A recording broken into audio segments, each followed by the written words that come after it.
Hello guys, मैं आपका अपना सूरज ढल्लोर आज फिर एक न्यू वीडियो के साथ आ गया हूँ। आज की हमारी जो वीडियो है वो है टफन ग्लास की रेलिंग गाइस लगा रहे हैं हम। ये लकड़ी का पूरा ग्रुप बनाया हुआ है। ये पुरानी सीढ़ी थी, इसके साथ में लकड़ी का बॉक्स बन चुका है जिसमें झिरी बन चुकी है 3-4 इंच की, जिसके अंदर हमारा पूरा 12 mm का ग्लास अंदर फिट बैठ जाएगा गाइस। ये 12 mm का जो पूरा ग्लास है टफन ग्लास में है गाइस। और जो आपको दिखा रहे हैं बिफोर है, इसके अंदर हमारा भी ग्लास फिटिंग होगा गाइस। तो बने रहे इस पूरी वीडियो में।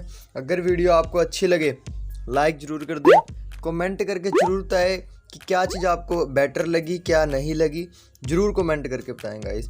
ये आप देख रहे हैं हमने ग्लास फिटिंग कर दिया गाइस।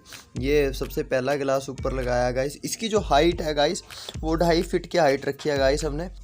अगर आपको कोई भी इंफॉर्मेशन चाहिए है टफन ग्लास के रिकॉर्डिंग, डिज़ाइन के रिकॉर्डिंग, कोई भी विंडोज़ ग्लास या ऑल बिल्डिंग ग्लास की कोई भी आपको इंफॉर्मेशन चाहिए, आप हमें कॉल कर सकते हैं, हमसे कंसल्ट कर सकते हैं, हमसे पूछ सकते हैं। कोई भी आपको इन्फॉर्मेशन चाहिए ऑल ओवर इंडिया में, अगर जो आपने वर्क भी करवाना हो किसी शहर में, किसी भी राज्य में और कहीं पे भी अगर आपने वर्क करवाना हो, हरियाणा, पंजाब, हिमाचल, उत्तराखंड, कोई भी स्टेट में अगर जो आप काम करवाना चाहते हो तो आप हमसे बोर्ड लाइन नंबर पे हमारे कॉल करके हमसे पूछ सकते हो। अगर गाइस आप इस चैनल पे पहली बार आए तो इस चैनल को सब्सक्राइब जरूर कर ले गाइस, और होरों में शेयर जरूर कर दे इस वीडियो को, और लाइक करें, कमेंट करें, शेयर जरूर करें गाइस, क्योंकि बहुत मेहनत लगती है वीडियो शूट करने में।